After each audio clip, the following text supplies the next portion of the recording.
Good morning, students. My name is Manish, sir. Last we are discuss about the scalar quantity and vector quantity. What is scalar quantity? Scalar quantity के अंदर हमने ये बताया था those quantity in which only magnitude but no direction. उसमें सिर्फ magnitude होता है, डायरेक्शन नहीं होती, उसको स्केलर क्वांटिटी कहते हैं. वेक्टर क्वांटिटी क्या बताई थी? क्वांटिटी विच है magnitude as well as direction. उनके एग्जाम्पल दिए थे. डिस्टेंस के बारे में बताया था. Actual path travel by the object, उसको हम डिस्टेंस कहेंगे. और जो शॉर्टेस्ट पाथ होता है उसको हम क्या कहते हैं? डिस्प्लेसमेंट. उनके कुछ एग्जाम्पल्स हमने लिए थे शॉर्टेस्ट पाथ के और एक्चुअल डिस्टेंस के. अगर हम कहीं पर जा रहे हैं तो एक्चुअल हमने कितना डिस्टेंस ट्रेवल किया, वो तो क्या हो गया? डिस्टेंस. अगर हम कहीं जा रहे हैं और फिर हम शॉर्टकट मार दी, हमने कहीं पे रास्ता को शॉर्ट कर दिया, तो वो क्या हो जाएगा? डिस्प्लेसमेंट. इनिशियल पॉइंट और फाइनल पॉइंट को अगर हम सीधा मेजर कर दें तो वो क्या हो जाएगा? डिस्प्लेसमेंट. लेकिन डिस्टेंस को इनिशियल पॉइंट और फाइनल पॉइंट जैसे हम गए हैं वहीं से ही एक्चुअल क्या होता है उसका ऐड होता है, वो क्या होता है? डिस्टेंस. ठीक है. जैसे और भी एग्जांपल से अगर हम समझाएं आपको तो क्या, जैसे कि ये डायग्राम है ए बी सी. ए से बी 1 किलोमीटर डिस्टेंस है, बी से सी 2 किलोमीटर डिस्टेंस है और सी से ए 3 किलोमीटर डिस्टेंस है. इन दोनों में अगर मैं डिस्टेंस कैलकुलेट करूं, क्या करूं? डिस्टेंस और डिस्प्लेसमेंट दोनों कैलकुलेट करूं, डिस्टेंस और डिस्प्लेसमेंट, तो इन दोनों का जो डिस्टेंस और डिस्प्लेसमेंट कितना होगा? मैं कहूं कि ए से सी आप डिस्टेंस और डिस्प्लेसमेंट कैलकुलेट करके दिखाओ. तो ए से सी का मतलब ए से बी के होते हुए सी का डिस्टेंस और डिस्प्लेसमेंट कैलकुलेट करना है. तो ए से बी जाएंगे तो 1 किलोमीटर हमने तय किया, बी से सी जाएंगे तो 2 किलोमीटर हमने तय किया. तो इन दोनों का जो डिस्टेंस है वो डिस्टेंस कितना होगा? तो डिस्टेंस होगा एक्चुअल पाथ. ए से बी गए 1 किलोमीटर और बी से सी गए 2 किलोमीटर. टोटल कितना हो गया? 3 किलोमीटर. टोटल कितना हो गया? 3 किलोमीटर. अगर हम डिस्प्लेसमेंट की बात करें तो ए से बी गए और बी से सी तक, लेकिन हमने ये बताया कि इनिशियल पॉइंट और फाइनल पॉइंट को आप डायरेक्ट मेजर कर दो, वो उसका क्या होगा? डिस्प्लेसमेंट. तो सी से ए सी उसका क्या होगा? Displacement means 3 kilometre. क्या होगा? 3 किलोमीटर डिस्प्लेसमेंट होगा. ऐसे ही अगर हम और भी एग्जाम्पल लें,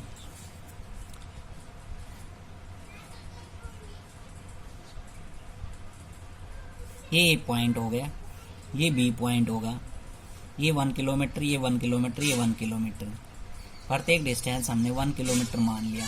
तो ए से बी आप डिस्टेंस और डिस्प्लेसमेंट कैलकुलेट करके दिखाओ. तो डिस्टेंस कितना हो गया? डिस्टेंस हो गया एक्चुअल 1 2 3 किलोमीटर.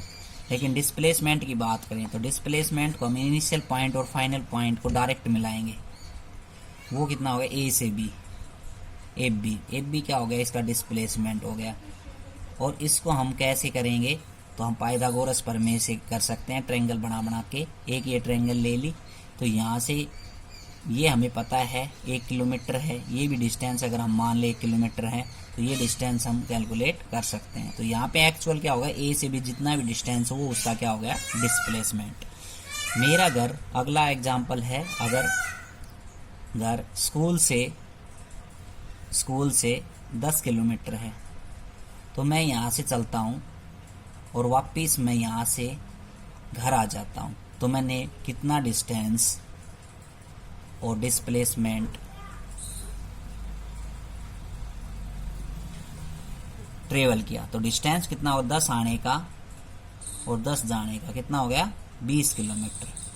और डिस्प्लेसमेंट की बात करें तो ए जहां से मैंने चलना शुरू किया था वहां पे मैं आ गया, तो उसका डिस्प्लेसमेंट कितना होगा? 0. इनिशियल पॉइंट से फाइनल पॉइंट पे ही पहुंच गया, वो उसका क्या होगा? डिस्प्लेसमेंट. आज हम डिस्कस करते हैं स्पीड.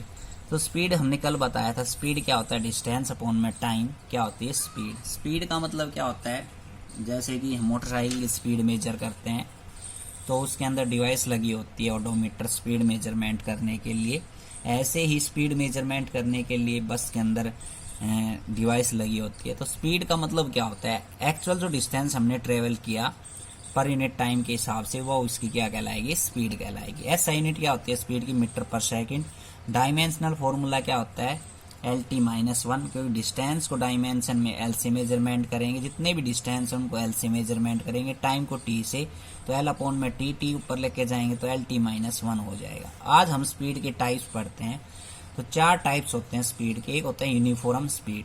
तो when equal distance travel by the object in equal interval of time then the speed of object is called uniform speed. इसका मतलब ये है कि कोई भी object equal distance equal interval of time के अंदर ट्रेवल करेगा तो उसको क्या कहेंगे, यूनिफॉर्म स्पीड कहेंगे। यूनिफॉर्म का मतलब क्या होता है, यूनिफॉर्म का मतलब ये होता है जैसे कि हम कोई भी चीज दिखाएं वो इक्वल डिस्टेंस, जैसे हमारे स्टेयर्स होते हैं, सीढ़ियां होती हैं, सीढ़ियां, तो जो सीढ़ी होती है पहली सीढ़ी उतना ही गैप दूसरी के अंदर होता है, उतना ही तीसरी के अंदर होता है, वो यूनिफॉर्म के अंदर होती है। ऐसे ये भी इक्वल डिस्टेंस है, इक्वल डिस्टेंस, इंटरवल भी इक्वल है, बराबर बराबर हैं ये सारी चीजें, तो वो क्या होता है यूनिफॉर्म। नॉन यूनिफॉर्म के अंदर ना तो इक्वल होंगे, इस प्रकार से होंगे वो, ये हो गया नॉन यूनिफॉर्म।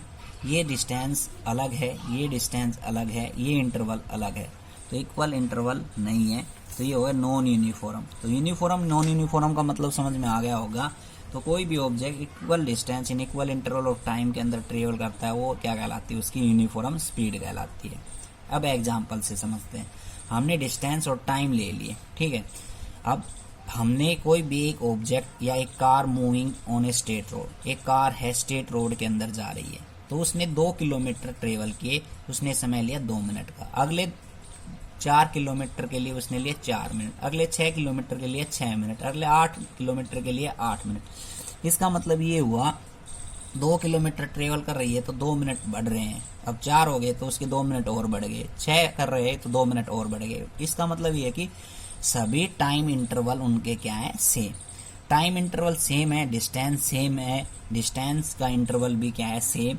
2 किलोमीटर में 2 मिनट का ही समय ले रही है, 4 किलोमीटर में 4 मिनट का समय ले रही है, तो उनके इंटरवल और उनके डिस्टेंस सेम है, यूनिफॉर्म है। तो इस प्रकार के ऑब्जेक्ट की स्पीड को यूनिफॉर्म स्पीड हम कहेंगे।